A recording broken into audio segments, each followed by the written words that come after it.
Hello students. So the topic which we are going to discuss today is DC motors and DC motors में हम basically आज back EMF को cover करेंगे। तो back EMF तक पहुंचने से पहले अभी एक बार मैं आपको रिव्यू दे देती हूँ DC मोटर्स का।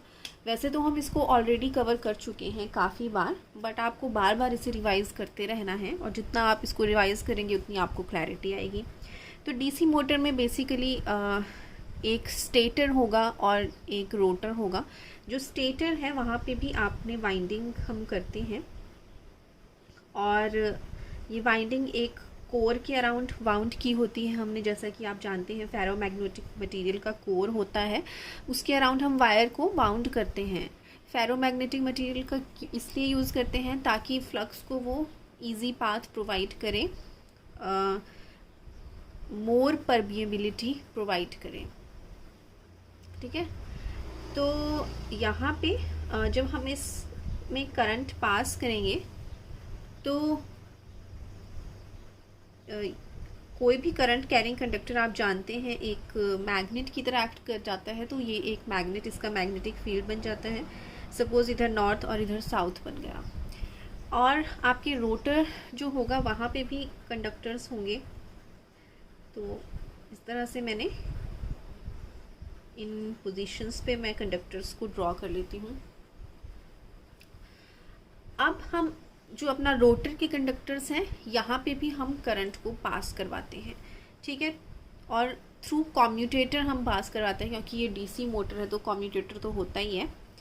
तो सपोज़ यहाँ पे करंट की कुछ जब पास करवाया तो इस वाले कंडक्टर्स में डॉट था और यहाँ पे कंडक्टर्स में क्रॉस था। और ये तो आप जानते हैं जो सेंटर का कंडक्टर होता है वो शॉर्ट हो जाता है, तो वहाँ पे हम कोई भी करंट ड्रॉ नहीं करते हैं। करंट कम्यूटेटर उसको शॉर्ट कर देता है इस पोजीशन में। ये हम काफ़ी बार पोजीशंस में आपको दिखा चुकी हूँ। कम्यूटेटर रिंग्स उस वक्त इस तरह से होते हैं और ये ब्रशेस इस तरह से आ जाते हैं, दोनों ऊपर और नीचे होते हैं इस तरह से, और दोनों को ये टच करता है। तो इस वजह से यहाँ पे आपकी इस तरह से कॉइल है, तो ये कॉइल आपकी पूरी शॉर्ट हो जाती है। तो उस टाइम हम करंट की डायरेक्शन इधर इन जो सेंटर पोजीशन में जो है वहाँ पे हम नहीं ड्रॉ करते हैं। तो यहाँ पे आप देखिए अब इसके यहाँ पे भी ये करंट कैरिंग इस कंडक्टर में करंट पास करवाया है, तो ये भी एक मैग्नेट बन चुका है। और आप इसकी मैग्नेट की डायरेक्शन आप देख सकते हैं राइट हैंड थंब रूल से। यहाँ पे current out of the plane आ रहा है और इधर आपका इनटू द प्लेन जा रहा है। तो ऊपर जो है आपका नॉर्थ बन रहा है, तो यहाँ पे नॉर्थ बन रहा है और इधर आपका साउथ बन रहा है। अब हमारी दो मैग्नेटिक फील्ड्स हो चुकी हैं, एक आपकी स्टेटर की हो चुकी है और एक आपके रोटर की हो चुकी है। अब दोनों में इंटरेक्शन होगी। नॉर्थ जो है वो नॉर्थ को रिपेल करेगा और ये साउथ इस नॉर्थ को अट्रैक्ट करेगा और इस तरह से आपका मोटर इस डायरेक्शन में घूमना स्टार्ट कर देता है। आप इसकी डायरेक्शन हम इस तरह से भी निकाल सकते हैं, जैसे मैंने thumb rule, right hand thumb rule का यूज़ करके मैंने जैसे नॉर्थ और साउथ की डायरेक्शन निकाले और उसके बाद मैंने आपको बताया किस तरह से नॉर्थ और साउथ में क्या हो रहा है और किस डायरेक्शन में आपकी रोटेशन होगी। या फिर आप इसमें फ्लैमिंग्स लेफ्ट हैंड का भी यूज़ कर सकते हैं डायरेक्शन ऑफ फोर्स निकालने के लिए। तो इस कंडक्टर में आप देखिए, इस कंडक्टर में आप लेफ़्ट हैंड की 3 फिंगर्स हम ले रहे हैं FBI। तो इस कंडक्टर में करंट आप देखिए, हमने इस कंडक्टर पे फोर्स निकालनी है अगर सपोज़, तो आप देखिए this is your F, this is your B and this is your I। Magnetic field आप जानते हैं, तो ये B की डायरेक्शन है। करंट की डायरेक्शन यहाँ पे डॉट है, डॉट का मतलब है आउट ऑफ द प्लेन। तो इस तरह से आपका बन रहा है ये सिचुएशन, और फोर्स की डायरेक्शन मतलब ऊपर की तरफ को लग रही है इस कंडक्टर में।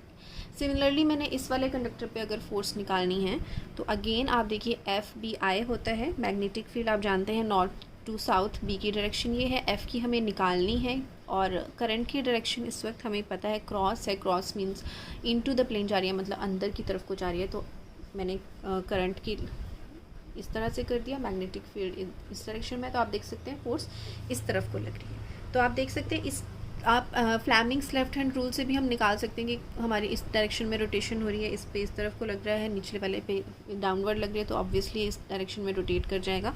और या तो मैंने पहले जैसे आपको बताया नॉर्थ और साउथ की डायरेक्शन मैंने अपने थंब रूल से निकाल ली, और राइट हैंड थंब रूल से मैंने नॉर्थ और साउथ की डायरेक्शन निकाल ली। करंट की डायरेक्शन आपको पता थी, और नॉर्थ और साउथ की डायरेक्शन निकालने के बाद हमने देख लिया किस तरह से उसमें फोर्सेस लग रही हैं। तो बेसिकली डीसी मोटर में क्या था, डीसी मोटर में हमने करंट दिया स्टेटर में, स्टेटर में तो आप जनरेटर में भी हम करंट देते हैं, पर डिफरेंस क्या है देखिए, मैं आपको इस वक्त दोनों नहीं बनाने, आप सिर्फ मोटर का बना सकते हैं। जनरेटर में आपको कंपैरिजन के लिए एक बार बता देती हूँ। जनरेटर में क्या था, यहाँ पे वाइंडिंग तो सेम ही थी, और यहाँ पे हमने करंट तो हम जनरेटर में ही देते थे, और यहाँ पे इसकी वजह से इधर जनरेटर के स्टेटर के मैग्नेटिक फील्ड बन जाता था। अब जनरेटर में जो कंडक्टर्स थे आपके, वहाँ पे इसको हमें खुद रोटेट करवाते थे हम, we use to rotate it through external force. और जब हम इसको रोटेट करवाते थे और जब ये मैग्नेटिक फील्ड में कट करती थी तो इसमें आपकी वोल्टेज प्रोड्यूस हो जाती थी, और वो ऐसे होती थी कि वो अपने मोशन को अपोज करने की कोशिश करती थी। तो यहाँ पे अगर हम इसको एक्सटर्नली इस डायरेक्शन में हम रोटेट करवा रहे हैं, खुद रोटेट करवा रहे हैं, वेदर हाइड्रो पावर प्लांट है तो आप पानी की हेल्प से टरबाइन को रोटेट करवा सकते हैं, या स्टीम की हेल्प से खुद उसको इस डायरेक्शन में हम रोटेट करवा रहे हैं। तो यहाँ पे जो बनेगा पोल वो ऐसे बनेगा कि वो अपने मोशन को अपोज करने की कोशिश करता है। यही आपका लॉ ऑफ नेचर है। तो यहाँ पे मतलब आपका क्या बनना चाहिए, साउथ बनना चाहिए, और इधर आपका नॉर्थ बनना चाहिए। इस तरह से आपके करंट्स इसमें फ्लो होंगे। तो इसके अकॉर्डिंग मैं करंट्स की डायरेक्शन निकाल लेती थी। आपको नॉर्थ और साउथ की डायरेक्शन पता चल गई है, तो आप देख सकते हैं नॉर्थ की थंब नॉर्थ की डायरेक्शन में पॉइंट करेगा, तो करंट की डायरेक्शन कैसे आनी चाहिए, इधर आपका इनटू द प्लेन आना चाहिए और उधर आउट ऑफ द प्लेन आना चाहिए। तो इनटू द प्लेन का मतलब है इधर आपका क्रॉस आना चाहिए जनरेटर के लिए, और इधर आपका डॉट आना चाहिए, राइट।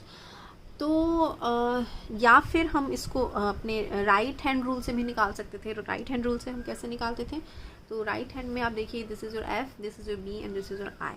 तो you know the direction of force, और ऑलरेडी जानते हैं अगर इस डायरेक्शन में रोटेट कर रहा है तो इस कंडक्टर पे आप देखते हैं फोर्स मतलब इस तरफ से लग रही है, और इस कंडक्टर पे फोर्स इस तरफ को लग रही होगी इस डायरेक्शन रोटेशन के लिए। तो आप फोर्स की डायरेक्शन जानते हैं।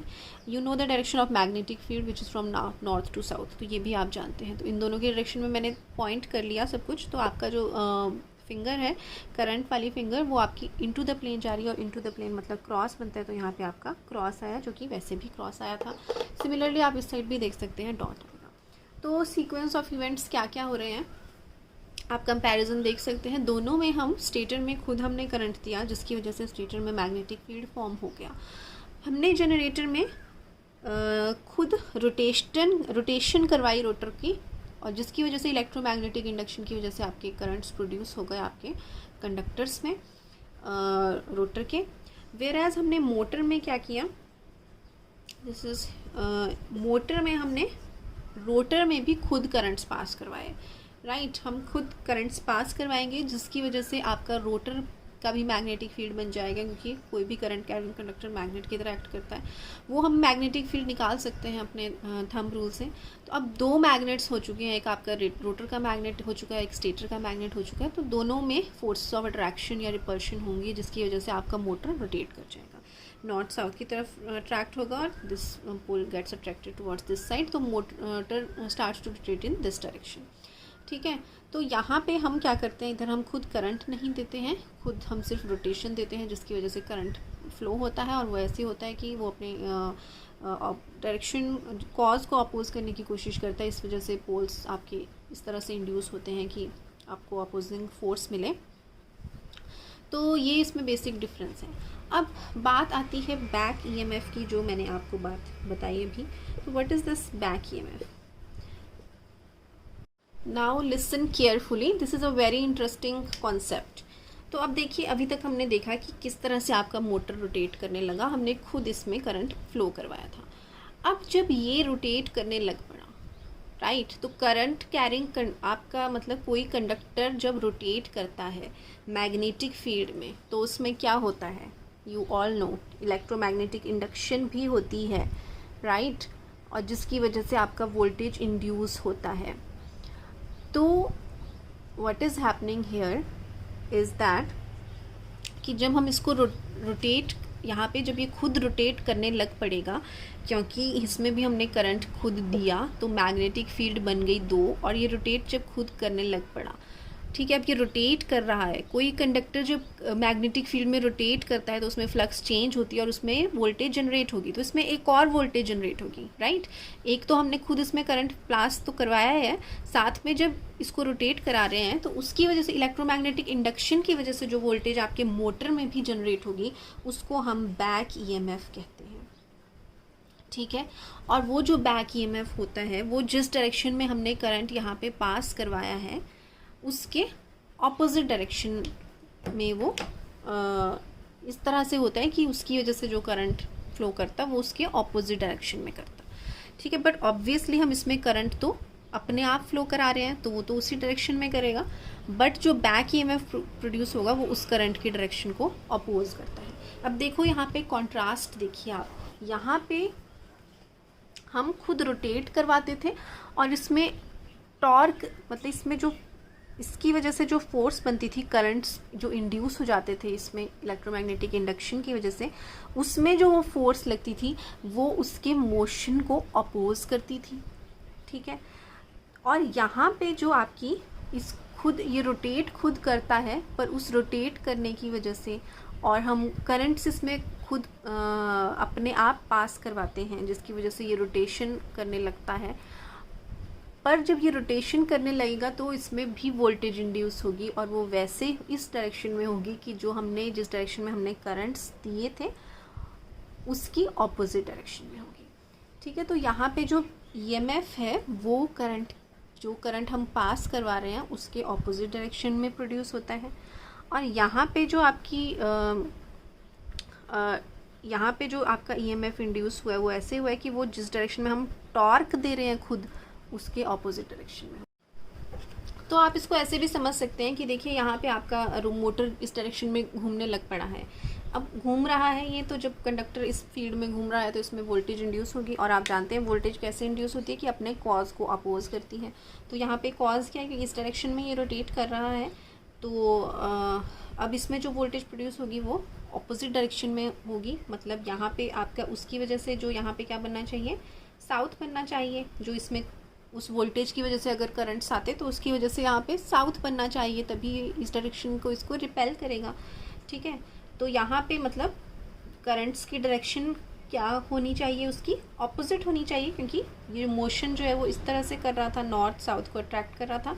बट इसमें जो वोल्टेज इंड्यूस होगी वो ऐसे होगी कि अपने कॉज को अपोज करे इलेक्ट्रोमैग्नेटिक इंडक्शन की वजह से, मतलब उस जो वोल्टेज आपकी इंड्यूस हुई है जिसको हम बैक ईएमएफ कहते हैं, वो उसकी वजह से जो करंट्स फ्लो करने चाहिए, मतलब वो जिस डायरेक्शन में हम करंट फ्लो करा रहे थे, इधर डॉट और इधर क्रॉस, खुद हम करंट्स दे रहे थे, अब जो बैक ईएमएफ प्रोड्यूस हुआ है वो इसके ऑपोजिट डायरेक्शन में करंट फ्लो कराने की कोशिश करेगा, तभी यहाँ पे आपका ऑपोजिट बनेगा इधर, और ये रिपल्शन होगी। जैसा हम जानते हैं कि आपकी हमेशा जो वोल्टेज इंड्यूस हुई है वो अपने कॉज को अपोज करने की कोशिश करती है।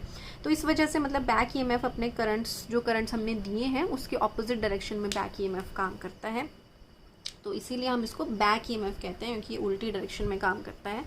ऑब्वियसली करंट हम यहाँ पे ऐसा नहीं होगा कि आपका बैक ईएमएफ की वजह से करंट्स ज़्यादा फ्लो नहीं करना पाएंगे, मतलब बैक ईएमएफ यहाँ पे इसको डोमिनेट नहीं करेगा, ठीक है। हम जिस डायरेक्शन में करंट फ्लो करवा रहे हैं वो तो उसी डायरेक्शन में फ्लो करते रहेंगे, क्योंकि बस बैक ईएमएफ उसको एक ऑपोजिशन प्रोवाइड करेगा, राइट। तो यहाँ पे आपने सिर्फ अभी मोटर का कंसेप्ट करना है, दोनों को मैंने अभी आपको कंपैरिजन में बताया। अभी आगे मैं आपको थ्योरी देती हूँ कि बैक ईएमएफ क्या है। Now you may write the theory as, तो सबसे पहले स्टेप बाय स्टेप मैंने जैसे आपको बताया वैसा ही लिखा है। तो सबसे पहले field current is pass through field winding, जो स्टेटर की वाइंडिंग होती है हम जानते हैं उस पर फील्ड वाइंडिंग कहते हैं उसकी, जिसकी वजह से मैग्नेटिक फील्ड बनता है। तो फील्ड वाइंडिंग उसको कहते हैं, स्टेटर वाली वाइंडिंग को। तो उसमें हमने फील्ड करंट पास करवाया, field current is pass through field winding to form field poles, जिसकी वजह से फील्ड पोल्स बन गए नॉर्थ और साउथ। सेकेंड स्टेप है, अब हमने रोटर है, रोटर में भी करंट पास कराया। तो armature current is pass through rotor windings to form rotor poles. अब रोटर में जो वाइंडिंग्स होती हैं उसको हम आर्मेचर वाइंडिंग्स भी कहते हैं, जैसे कि आप जानते हैं। तो आप अपने वर्ड्स में आप ऐसा भी लिख सकते हो कि current is pass through rotor windings. आपको ज़रूरी नहीं जैसा मैं लिख रही हूँ वैसे लिखना, अंडरस्टैंडिंग होनी चाहिए। सिमिलरली फील्ड, यहाँ पे आप ऐसा भी लिख सकते थे कि current is pass through stator windings to form stator poles. यहाँ पे मैंने फील्ड वाइंडिंग्स का यूज़ किया ताकि आपको पता चल जाए दोनों सेम ही चीज़ है। तो यहाँ पे आर्मेचर, यहाँ पे रोटर के भी पोल्स बन जाएंगे। आप सिंपल लिख सकते हैं current is pass through rotor windings to form rotor poles. Rotor के भी पोल्स बन गए। यहाँ पे भी करंट खुद पास करवाया, इधर भी खुद करंट पास कराया, दोनों की इंट्रैक्शन हुई। Due to the interaction between rotor and stator poles, यहाँ पे भी पोल्स बन चुके हैं, इधर भी पोल्स हैं, दोनों में इंट्रैक्शन होने की वजह से आपका मोटर रोटेट करने लग पड़ा। वही लिखा है, due to the interaction between rotor and stator poles motor begins to rotate. Next है, अब एक बार वो रोटेट करने लग पड़ा तो आपका वहाँ पे इलेक्ट्रोमैग्नेटिक इंडक्शन भी थोड़ा बहुत होगा, ठीक है। तो when armature conductors rotate in magnetic field some voltage is also induced in it because of electromagnetic induction. Although यहाँ पे हम खुद वोल्टेज पास करा रहे हैं, खुद एक्सटर्नली हमने डीसी वोल्टेज से करंट पास करवाया है इसमें, बट जब हम इसको रोटेट कराएंगे किसी भी कंडक्टर को मैग्नेटिक फील्ड में, जब या फिर मैग्नेटिक फील्ड किसी भी कंडक्टर के थ्रू चेंज होगी तो उसमें वोल्टेज इंड्यूस होगी इलेक्ट्रोमैग्नेटिक इंडक्शन की वजह से। तो यहाँ पे भी थोड़ी बात आपकी वोल्टेज इंड्यूस हो गई। आगे हम देखते हैं कैसे।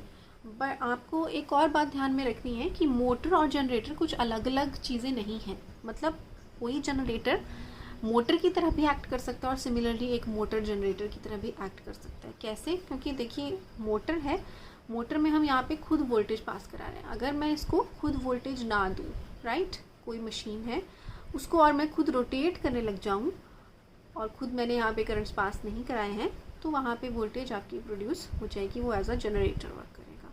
और अगर मैंने उसके आर्मेचर में खुद करंट पास करवा दिया तो वो रोटेट करने लग जाएगा।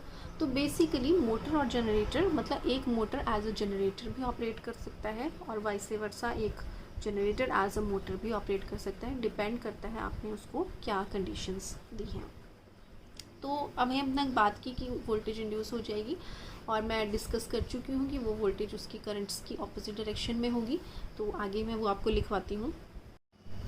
So after that, the generated EMF is in direction opposite to the applied voltage। जो हमने यहाँ पे वोल्टेज खुद अप्लाई की है, जिसको हम VT कहते हैं, टर्मिनल्स में जो हम अप्लाई कर रहे हैं अपने रोटर में, तो खुद हम वोल्टेज देते हैं और करंट फ्लो कराते हैं, और जो यहाँ पे वोल्टेज प्रोड्यूस होगी बाद में वो उसको अपोज करती है। तो वही लिखा है, it is in opposite to the applied voltage. इस therefore EMF opposes the flow of current। तो जिस डायरेक्शन में करंट फ्लो कर रहा है उसको वो अपोजिशन प्रोवाइड करती है जो वोल्टेज जनरेट हुई है वहाँ पे। इसीलिए उसको हम काउंटर EMF भी कहते हैं या फिर बैक EMF भी कहते हैं। दोनों वर्ड से इसको रिप्रेजेंट कर सकते हैं और EB से रिप्रेजेंट करते हैं। ब्रैकेट में मैंने EB लिखा है, बैक EMF, ठीक है। तो मोटर में जो बैक EMF है वो हमेशा कम होता है टर्मिनल वोल्टेज, मतलब जितनी हमने वोल्टेज अप्लाई की है वो ज़्यादा ही होती है, और जो जनरेट हुआ है बैक EMF वो उससे कम ही होता है। ऑब्वियस सी बात है, ठीक है। क्योंकि अब ये हमने वोल्टेज, जो टर्मिनल वोल्टेज अप्लाई की, इसकी वजह से करंट फ्लो करता है। हमने बैटरी यहाँ पे लगा दी और करंट हम खुद अपने रोटर में देते हैं, जिसकी वजह से रोटर में करंट्स प्रोड्यूस होते हैं, फ्लो करते हैं। अब यहाँ पे जब करंट्स फ्लो करते हैं तो ये मैग्नेटिक फील्ड बन जाती है। अब दोनों मैग्नेटिक फील्ड बन जाती हैं तो ये रोटेट कर जाता है। तो यही लिखा है, due to VT current flow करता है, और करंट फ्लो करता है तो रोटर आपका रोटेट करता है। जिस तरह से मोटर एक्शन होता है उसी को एक्सप्लेन कर रही हूँ मैं। रोटर रोटेट करता है, और जब रोटर रोटेट करता है उसके बाद आपकी बैक EMF प्रोड्यूस होती है, ठीक है। तो सबसे पहले हम टर्मिनल वोल्टेज देते हैं और फिर आपके करंट्स इसमें आ जाते हैं, फिर आपका ये मैग्नेटिक फील्ड बन जाती हैं दोनों, ये रोटेट करता है, और जब ये रोटेट करता है कंडक्टर्स कट करते हैं तो इसमें फिर बैक EMF प्रोड्यूस होता है। तो पहले आपने टर्मिनल वोल्टेज दिया, फिर बाद में उसके एज अ रिजल्टेंट आपको बैक EMF मिला है। तो बैक EMF हमेशा कम ही रहता है टर्मिनल वोल्टेज से, और ऑब्वियसली ये तो हम देख ही चुके हैं कि वो उसको अपोज करने की कोशिश करता है बैक EMF। तो बस ये है बैक EMF, आपका बैक EMF का सारा कंसेप्ट। अब हम इक्वेशंस देखते हैं किस तरह से हम लिखते हैं। जनरेटर में तो हम जानते हैं किस तरह से हम इक्वेशन लिखते हैं बैक EMF और आर्मेचर रेजिस्टेंस और आर्मेचर करंट के बीच में। अब हम मोटर के केस में भी देखते हैं। So that part we will cover in next lecture. So till then you revise the basic concepts. So thank you.